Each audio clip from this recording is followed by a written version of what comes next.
wax kale iska daaya aniga orodkayga dad baa ku caafimaaday sababtu waxay tahay maalin anoo xawaaro sare ku socdo meel u degdegsan ordahaya ayaa maamo waxaan ka daba tagay ul ku socoto dhawrku booran yahay anigana xawaaran ku socdaa gadaasheedan soo socda nin agmar haya wuxuu yiri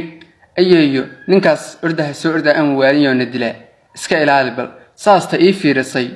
nin baa wasaas soo leh oo xawaaro ku socda ninkuna waa aniga markaas inta ushi xaga iskaga tuurtay oo jimicsatay way faraha iska bixisay ayeeyada ushu ku socoto taagsineys maalin maalmaha kamid ah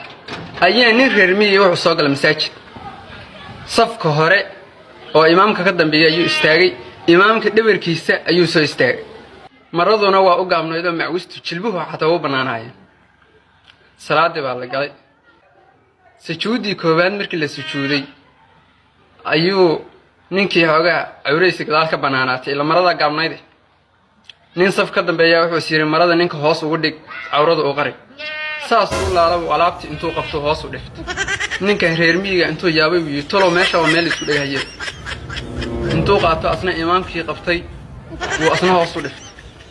imaamkii la salaada kama bixi karay wuxuu bilaabay